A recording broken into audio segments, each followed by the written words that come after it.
fiqh. But that fair description of fiqh implicitly admits that the charge that it is man-made laws is a correct one, because there are scholars coming together, they're looking at a principle, some kind of principle about, for instance, salah. Salah is a principle in the Quran. Right.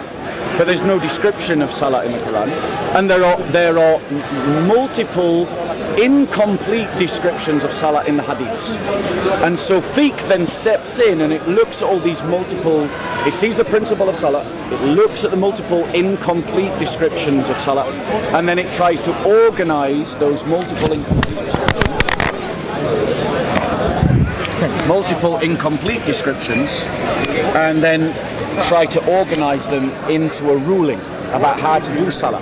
And then you get different schools about how you do salah, what kind of things are accepted, and you end up in the madhabs with some things being permissible in one school but not permissible in another school, right?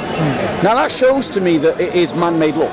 Now my point, now you raised 2 points. What we talked about, what we think fiqh is, but then you also said, well, there's this idea that we want to see a society run by Christian or Islamic principles. And on that, we're on the same page. Yes, if you're loyal to your beliefs. Exactly. Right. As a Christian, I'm not in favour of the liberal progressive worldview. I'm not. Do you want more? Thank you. I'm not in favour of a liberal progressive worldview. I am in favour of a new Christendom. I argue for it in this park. Right. I advocate for it. I advocate for a Christian theocracy. And in our understanding of Christian theocracy, we are honest about the fact that human beings make laws. It's called secular law. And I guess I'm saying is that Muslims are kind of tricking themselves into thinking that fiqh is divine law. It's not. Sharia law is not divine law. Sharia law is working maybe from divine principles or divine values given in the Quran, but it's not divine law, it's man-made law. Okay. So in other words, you also have ended up with a kind of man-made law, basically. And it's not a divine law. I'll give you one example and then I'll land and you can reply. Yeah.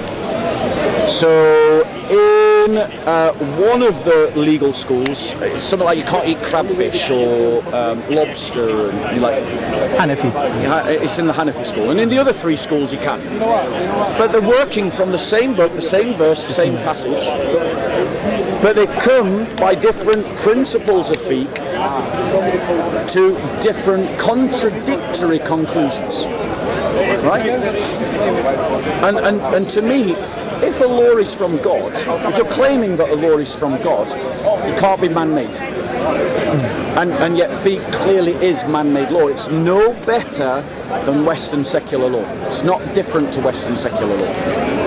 So that's the point I'm making. Well, I think the Muslims who make some kind of statement against man-made law, I am with this statement and against it. So I don't think it's an accurate or correct statement. Islam is against man-made law. I don't really take that. I don't follow that view. Yeah. So it doesn't really apply to me. So I believe it's okay to make man-made laws as long as the man-made law does not contradict the laws of God. Yes. Right. So I don't take it as a blanket, but what I do, instead of jumping on a high horse, I kind of assume or seek to clarify when you say you're against man-made law, or you meaning you're against man-made laws that are made in contradiction against the laws of God. Yeah. That's what I think they mean. You following what I'm saying? Yeah, so we're talking about man-made laws. For example, you said fiqh is man-made law. Yes. Right. I see it very differently. The fiqh is on developing understandings based on the laws of God. So the foundational guide would be based on the laws of God. Yeah. And you try to understand that and contextualize that. For example, an ambulance will drive past. If we have rules among us, you're living in England, I'm living in England, you're in London, I'm in London. So if there are rules, yes, we mutually agree that give preference, give way to the ambulance. Amen. To me, it's a man-made law, but it's divinely connected because you're saving life. And God wants us to save life. in the scriptures, life is precious. Yes. So to make a law about ambulance or to make a law about traffic light, that is in accordance with the laws of God, because life is precious and preserved. Yeah. So man-made law is not wrong, except when man-made laws are put above the laws of God and it is in contradiction to the laws of God. Yeah. So I agree with man-made laws, but I also understand what they're trying to say. Okay. So, But fiqh is not, I don't see fiqh as against divine ruling. I see the development of fiqh is appreciation, respect for the ambulance, the police, the blue light laws, and all these other things. Okay. I see it as a development. right. So let me respond to that.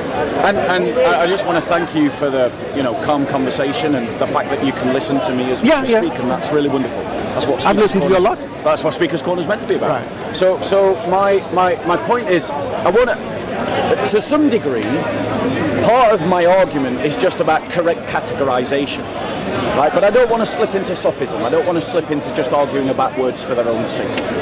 I don't think, as it were, the Dawah-Gandhists are being honest with people when they talk about Sharia law being divine law, right? And it seems that you agree with me that when they phrase it like that, they're not being honest, because fiqh, as we both agree, is about man's understanding. And you said divine commandments, but I would maybe recategorize that. Divine principles. All right, okay. Divine values. Yes. Divine doctrines. Yes. And then what they do is they work out, okay, here's a divine principle, here's a divine doctrine, here's a divine value. How can we express that in reality? And that is fiqh, right? Or what we in the Western tradition call secular law, right? And so we make a distinction. We say Secular law is not comparable to religious law. Abdul, let me finish. Yeah, sorry. Sorry. So let's be clear. In the Christian tradition, we make the distinction between religious life and secular life. But we imagine in the Christian tradition that both religious life and secular life are both governed by the same divine principles and values. But secular law, so our Christian secular governments, and I'm not saying Britain is or the West is right now, they're not, they're liberal secular governments, but our Christian secular governments, when they did exist, and God willing when they do exist in the future, are making man-made laws based on their interpretation of divine principles, values and doctrines. And so what I'm saying is, lots of Muslims argue that Christianity is just a private religion. Jesus only gave instructions for private life. He doesn't give instructions for guiding society, but Islam is a complete world system for the individual and for society. And that doesn't actually ring true to my ears, because they're based on an Enlightenment characterization of what Christianity is. And Christianity does create secular law, but our secular law is equivalent to your fiqh. It's both man-made. It's man-made law. For you it's the madhabs, for us it's the kingdoms. Like this French Christian kingdom makes its laws, this German Christian makes its laws, this Ethiopian kingdom makes its laws. They have different rulings, but they're all working to the same principles, like you have different madhabs working to different principles.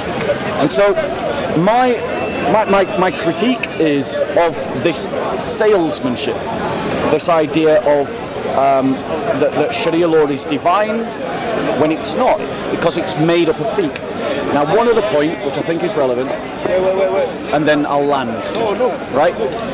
You have tried to suggest that we as Christians and you as Muslims have similar principles, like that, all life is equally valid, or all life is held in equal regard. But Christian law and Islamic law are very different. There is a scale of value in Islamic law in which it goes down, and Christians are beneath Muslims and Jews are beneath Muslims. Whereas Christian law says you, even though you're a Muslim, should still be equal under Christian law with me as a Christian. And so we're not talking about similar values here, which is how I thought I heard you suggest. Thank you very much. Over to you. Right. I think for me, I wish to clarify that Sharia, the word Sharia, for you is equal to law. For me, it does not. And you might be right and I might be wrong. However, the word Sharia, literally in modern standard Arabic means a street or a path. Yes. And in religion, in a context of religion, it means the way of God. And it is not specific to laws or capital punishments. So when I am talking about Sharia, or when I'm hearing you talking about Sharia, I am assuming, and correct me if I'm wrong, Brock, please, that you're referring to Sharia law. Whereas for me, my understanding is not specific to law, but it's about conditions, circumstances, and following the ways of the prophets and the rightly divine scriptures.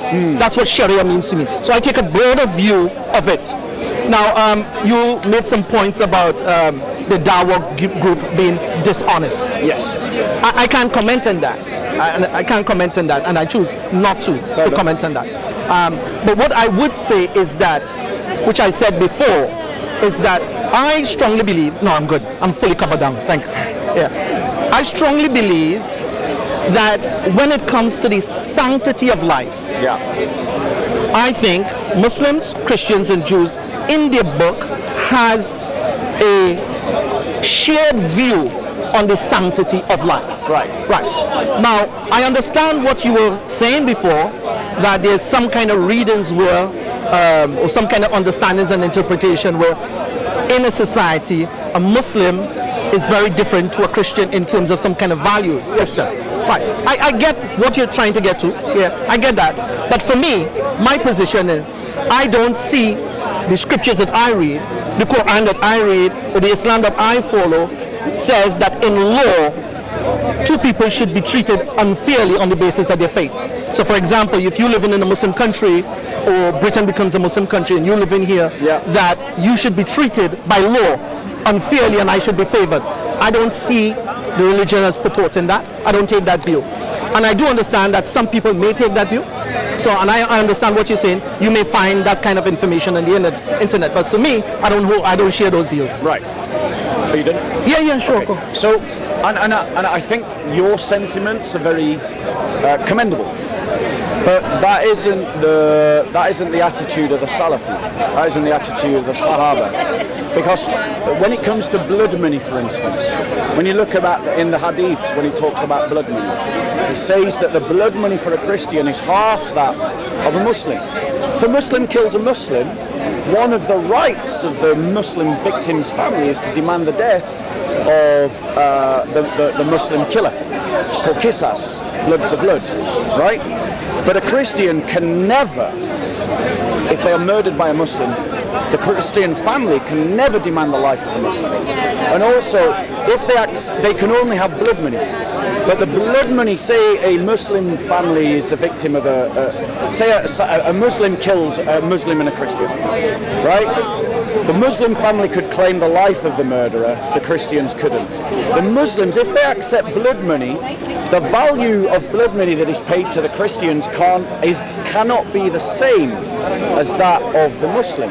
Now my point to you is that I would say, given your sentiments, what you've expressed, which are noble, just, honourable, that you're actually closer to the Christian concept of law than an Islamic concept of law. And that actually, Abdul, if you can recognise that, you've got a reason to step further away from Islam and move closer to Christ. Yeah. Well, I understand what you're saying, and I get that.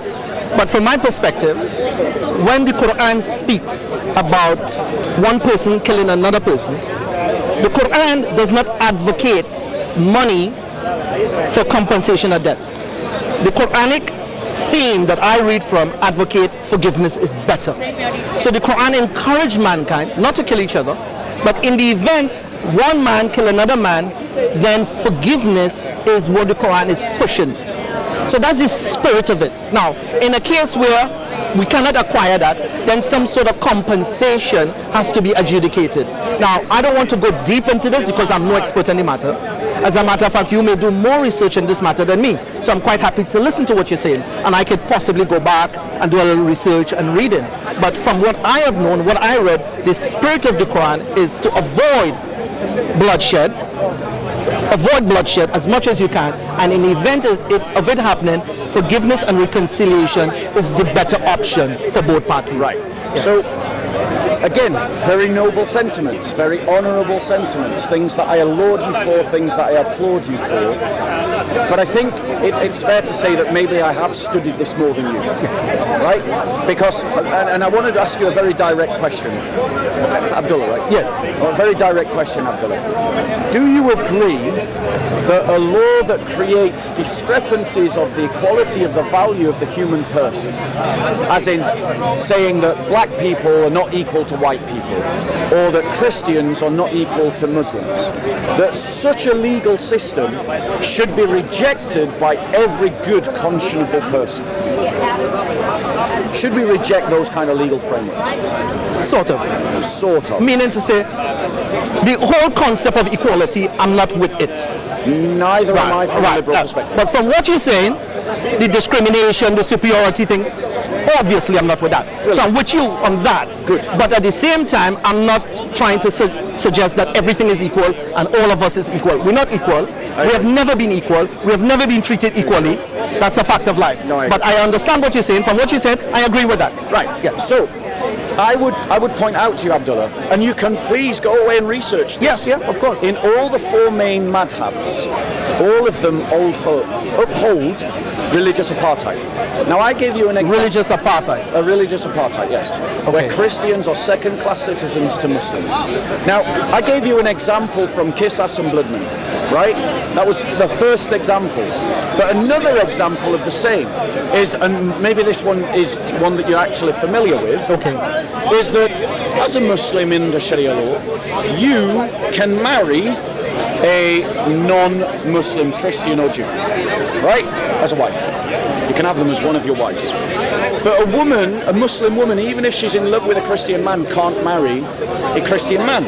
Now, that's discriminatory in two senses. It discriminates against the woman because it means that the woman doesn't have equal rights to the man. And it discriminates against the Christian because a Christian man can't have the equal rights to a Muslim man. We can't do the same action in reverse direction. Now, that's an example that you're more familiar with, I'm sure.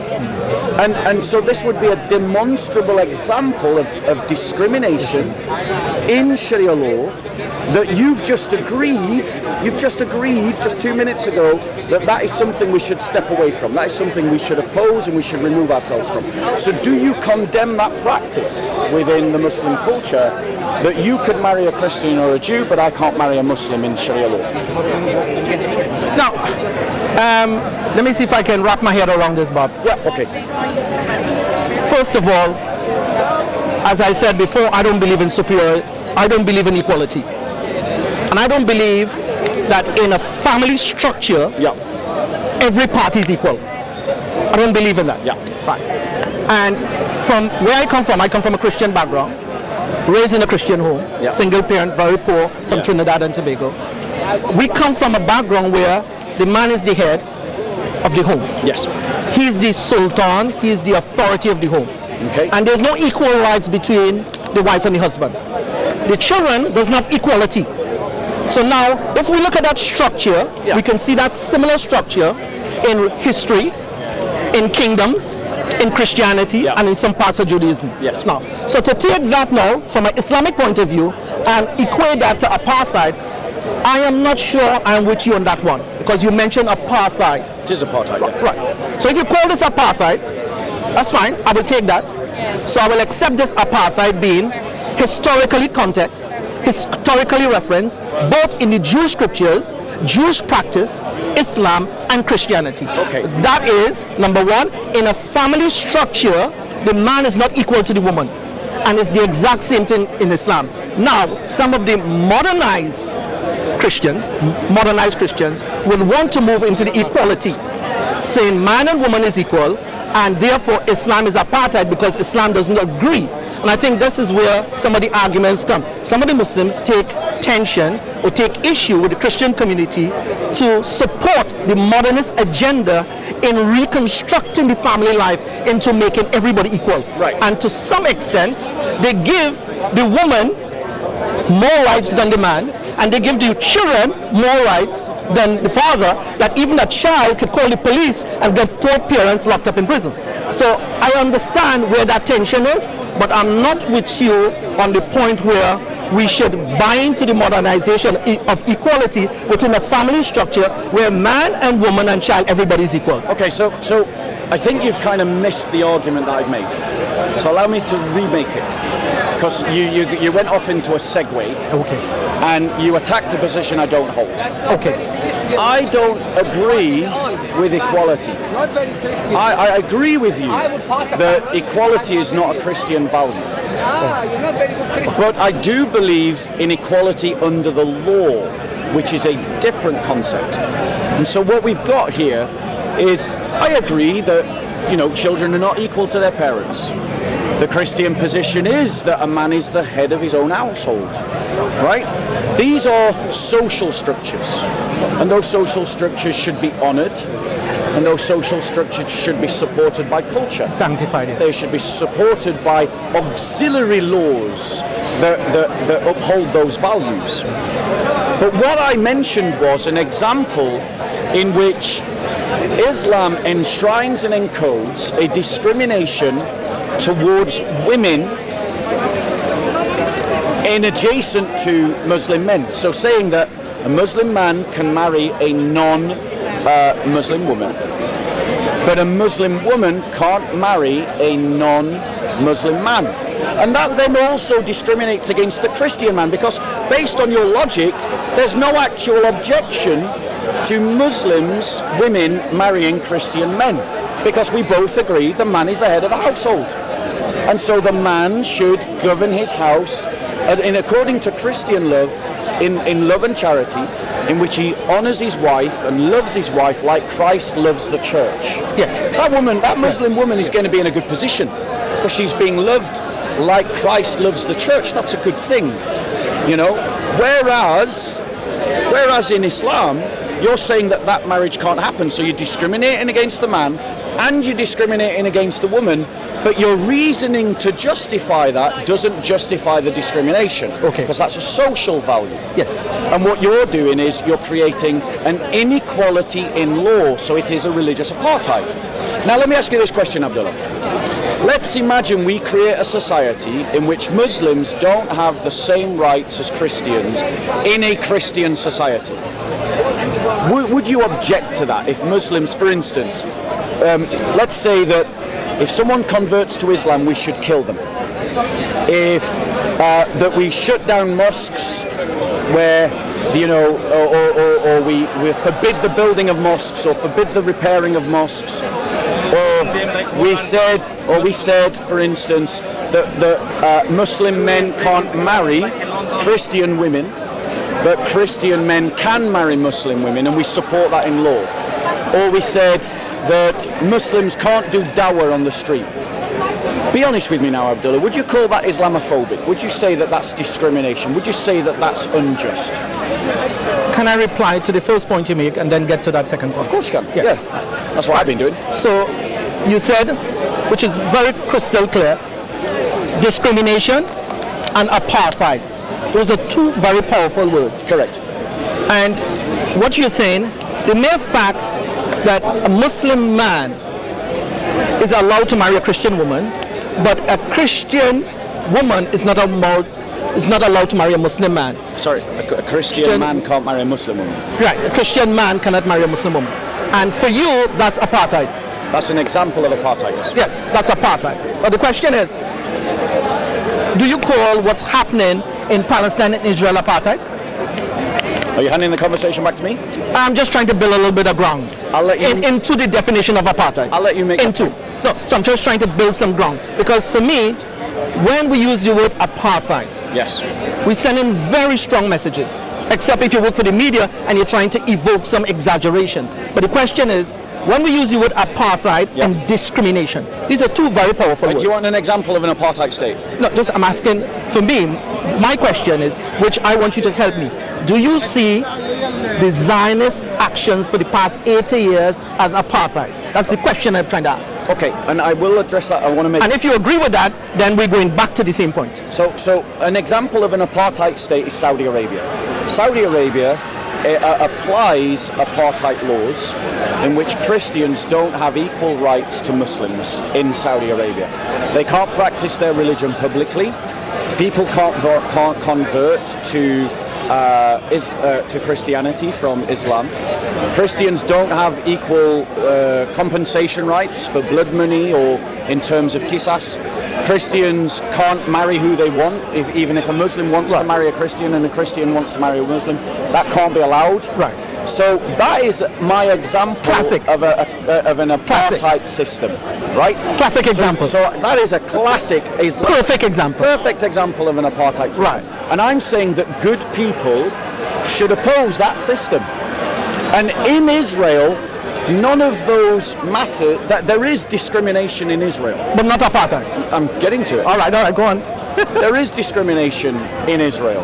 All right. But in England, there's discrimination. Yes, exactly. Right. And so Israel is probably at the upper end of the spectrum of discrimination, but it hasn't passed the boundary of apartheid. Why? It has not passed the boundary. Why? So Israel is not apartheid. Why? Because in Israel, and I'm not going to allow this debate to get sunk into a let's blame the Jews. No, we're not going there, Bob. Honestly. But my point is good. You raised the question of apartheid. And I'm answering the question. And I'm trying to get a reference of apartheid. And you said Saudi Arabia is the classic, the most perfect example of apartheid, but Israel is not. Agreed. And here's the reason why. In Israel, I don't know the exact number of how many Arab citizens there are, but Arab citizens in Israel have exactly the same right as Jewish citizens in Israel. There is an Arab judge who has passed judgment on the Jewish Prime Minister of Israel, Netanyahu. So much so that Netanyahu's government is trying to change the law about what the judges can do because an Arab judge pronounced judgment. What's the name of that judge? What? I don't remember his name. How you know he's Arab? Yeah, I know it because I've read about it. Okay. But I read about it ages ago, like when the court case was happening inside Israel. But that was it was a couple of years old now, so I don't remember his name, and I'm rubbish with names anyway. Okay. So yes, there's discrimination in Israel, absolutely. As there's discrimination in Britain. As there's discrimination in Britain. But Israel is not as bad as Saudi Arabia. No, we're not talking about bad. You see the concept of good and bad? Right. We've gone past that. We are talking about an apartheid like Saudi Arabia is. And like Sharia law. It is not apartheid, or it's not apartheid as? It is not an apartheid. It's not apartheid. It's not an apartheid. Saudi is apartheid. Yes. But Israel is not apartheid. Correct. Good. I understand that. So I'm just trying to get an understanding. In your mind, what is in your mind as a reference is apartheid? And now you're crystal clear. Crystal clear. So what we say now, Islam is apartheid. Correct. And Islam is apartheid because the man is allowed to marry a Christian woman, Muslim man, but a Christian man cannot marry a Muslim woman. And also for that, a Muslim woman can't marry a Christian man. Right. So there's two kinds of discrimination, yes. One against women and the other against Christians. I get that. So just who can marry who and who not allowed to marry who, that in itself is your definition of apartheid. No, because obviously marrying children is wrong. No. And wait. Marrying children is morally wrong. And so groups that advocate for marrying children, like the left-wing paedophile progressive movement that pushes for the sexualization of children, or even some of your co-religionists in this park who advocate for marrying children, and I don't know what position you hold on that, Abdullaah. Obviously, you should not be able to marry children. Right. Because children don't have compos mentis ability to make adult-like decisions. They don't have the brain power to do that. They've not got the brain development. And so it isn't a case that just because the law discriminates between one position and another, therefore you've got apartheid. But it is when you've got like for like, i.e. man for man or woman for woman, that you end up discriminating along those lines. That's when we can talk about apartheid, because I'm sure you agree that what happened in South Africa and what happened in America in the 1950s and the 1960s was an apartheid. It was a racial apartheid. There were laws, or in Nazi Germany, there were laws that said a Jewish woman couldn't marry a German man. Or in South Africa, a black woman couldn't marry a white man. And same in America. That's an apartheid. All I'm doing is changing out the words black for Christian and white for Muslim. And it's the same logic. That's why it's an apartheid. All right. Thank you, Bob. It was a pleasure. And we shall continue. All right, Abdullaah. Thank you so much. I enjoyed. You look after yourself. All right. Thank you so much. God bless you. All right. So, Ladies and gentlemen, I love Abdullaah. He's a lovely human being. Please pray for him. We like him. He's a nice guy. But what you just saw is Abdullaah was silenced. Abdullaah was silenced because he knows what I said was correct. He knows that my argument was sound. And he therefore knows in his heart, Abdullaah, can I give you a gift though? Yeah, sure, of course. Yeah, let me give you a gift. I'm sure you've got a Bible, right? So I don't need to give you a Bible. We have it all online as well. We have the app. Do you have a Bible? Bible app. You don't have a Bible. Right, let me give you an analog Bible. Oh, okay, I get that. Fair enough. Let me give you yeah, I'm just wondering if I've got a big print, and the answer to that question is probably not. So let me give you something else instead. Wait us 1 second. And I just want to give it, Abdullaah, just to show that